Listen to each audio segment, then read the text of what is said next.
Yeah, great to have you tuning in. Today, of course, we're talking about the clutch again. But this time, it's not about the slave cylinder, it's about the master cylinder. First, I have to take a few things apart because this is about the Hyundai. On top here, I had another metal plate where the windshield wiper motor was attached and so on. I took that out so I could even reach in here by hand because the windshield wiper motor was right here. It really solved that perfectly again. Yeah, as always, you just have to take something apart to get to where you need to go. If you're lucky, you don't have to take anything apart and you can just get to it like that. This here is the master cylinder, and it's got this part on top here. The hose that goes from the brake fluid reservoir, it goes on top to supply the whole thing. With enough brake fluid, it was sitting on top here, and here we also have an internal screen attached. And here on the side is the brake fluid line, which goes straight down to the slave cylinder. So I unscrewed that here, and of course no fluid came out. It's broken, it's leaking underneath. Now, we still have the screws inside. There are 2 or maybe 3 10mm ones, depending. We'll take those off now, disconnect it from the clutch pedal, and then we can already pull it out. So the reason I'm taking this out now, there's a boot, like a cover here, and it was already wet. And then I pulled it off. Oh, come on now, honestly. And you can already see it. My finger is already shiny like a grease monkey. There's really oil in there. And you can also see here, when you pressed on top, just like with my slave cylinder, it started to sweat a bit. Only here, it's really leaking. I wouldn't say there were drops hanging here, but it was already leaking pretty badly. And for me, it was obvious. You can bleed it like a pro, but you just can't get the system sealed. That's just how it is. Now we have to knock off the retaining ring here.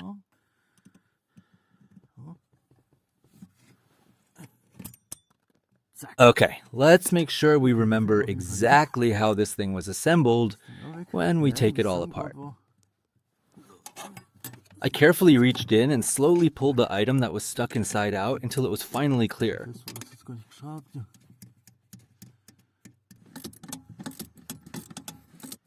Alright then, my friends, now you can clearly see it slowly emerging and coming out on the very other side. And that's it. The thing is done. Alright friends, the new master cylinder is here. Let's do a quick unboxing. That should be enough. Now, of course, we have to compare the parts here, otherwise we'll have problems with the connections. And as you can see, it's perfect. Here we have this screw connection with the line. The one going down goes to the cylinder, to the slave cylinder.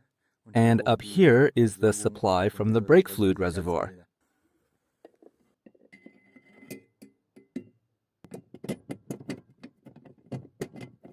So there's also a little gasket included, of course. It's already attached, so just put it in, and then we'll tighten it up first. Back down below, hook the pedal back onto the pedal, and then we'll secure the line out here. And then we'll connect the hose to the brake fluid reservoir and remove the old hose here, because since we already have a new hose, I'd just go ahead and use it too. So now we're back to where it's tight again. So we'll leave it a little loose again. Let's make sure we get it back in, because in the end, it has to go back into the clutch. We'll leave it like this for now, because the rest has to be done by pressing the clutch. But for now, let's tighten it up. If you've got a bit of a belly, it gets really tight in there. I'm not exactly the most athletic guy myself. You notice it right away. It's really cramped. If I had taken out a seat, I would have had a bit more room, but it's already pushed all the way back. If you look at the bolts, you can see marks showing exactly where the nut was before. So the nut goes right back to where it was. That has to do with the position of the clutch pedals properly. Okay, good. And that should be everything for now. That's it then. Now we can slowly press down the clutch pedal. Now I can put the bolt back in. Just like that. Put it right in there. Does that look okay to you? Click. Then pull on it again so we know it's secure, that it can't come off by accident. Then it's good. Now turn the whole thing upwards. So if the hook here isn't 100%, it still can't fall out. and then it's good. But we're not pressing the clutch in just yet, because there's no oil in here yet, and we don't want to damage the seal now either, because the oil also provides a bit of lubrication. That's why I'm not pressing it in yet. Instead, we'll bleed it first. So that's done for now, and next we'll connect the line outside, and then we'll continue. Now, should I pull that plug off? I could have done that first with the white one, of course, but I wanted to... Well, I could have done that first, but something could have fallen in. So that's why I'm doing it now. It's not a big deal. And now we'll do this here. Put the line back in. There we go. I had to remove this cable duct that was in here just to be able to get back there at all. Now, I've attached it lightly, yeah. You really have to be careful here not to damage the thread. So we really need to go in straight here. So don't force the thing in, but make sure the first 2 or 3 turns of the thread fit properly, just like here. Yeah, and then I'd recommend again, these things here, they were here before, or maybe here, and I went in down here and I just wanted to do that with the line because it got stuck. I just wanted to hold it like that because we have to go in straight here, and not simply because we don't have much space here. We can't really move around much here. Yeah, and then of course right here, almost tore open a Ronson again, right here, in front of all these clips. Yeah, that's just how it goes. Now we've got it tacked on, now I'll tighten it up and then the hose too. Here you can also tell if you haven't put it on correctly, if you haven't tacked it on right, it would be hard to turn now.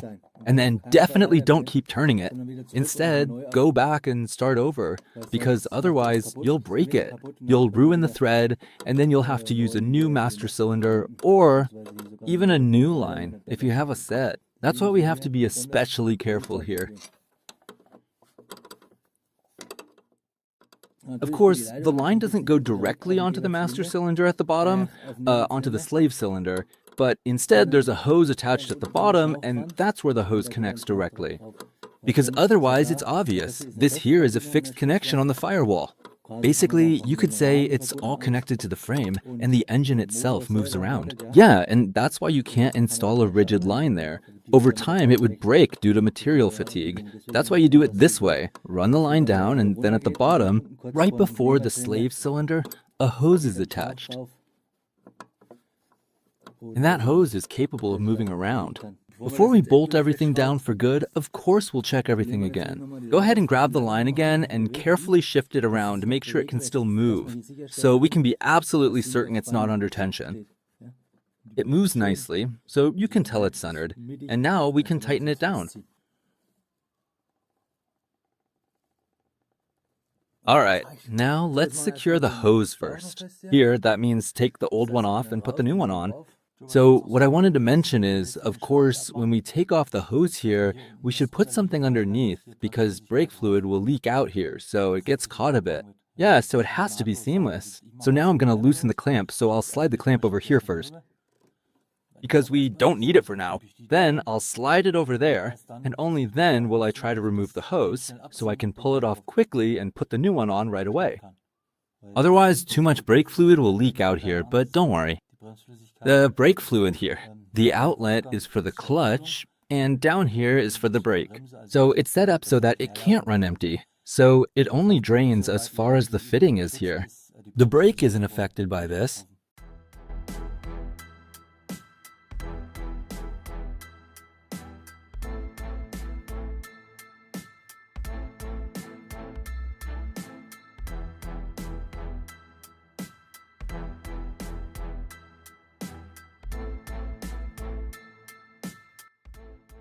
And yes, I know, there are of course special tools for these clamps, but you can just as easily use water pump pliers or pipe pliers. It always depends on the size, but if you have small clamps like this, you can definitely use water pump pliers. Of course, if you have the tool, you can use it as well. There's something else to keep in mind here. This hose here must not be under tension. It needs to sit nicely like this. It's a molded hose.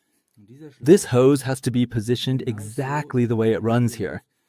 So it can't be twisted, otherwise you'll have tension in the hose. And then, yeah, if it gets brittle, it can break and stuff like that. That's why it's always better to install the hose in the exact shape it was molded, without any tension. Now, of course, it's about bleeding the system, because we have a ventilation system. The clutch won't work like this yet. I've actually already made a few videos about how to bleed it properly. I've done it alone before. I think I've made 3 or 4 videos about it on how to bleed the system with 2 people. So basically, one person sits at the wheel and pumps the clutch pedal, and the other person sits here or stands here in front of the slave cylinder and opens the bleeder screw. And it just goes back and forth, back and forth. You can find more details about that in this video, and I'll link the video for you up here or down below. I'll also put the links in the video description so you can check them out there. Thank you very much for watching. If you liked the video, I'd really appreciate a thumbs up. See you in the next video. Bye.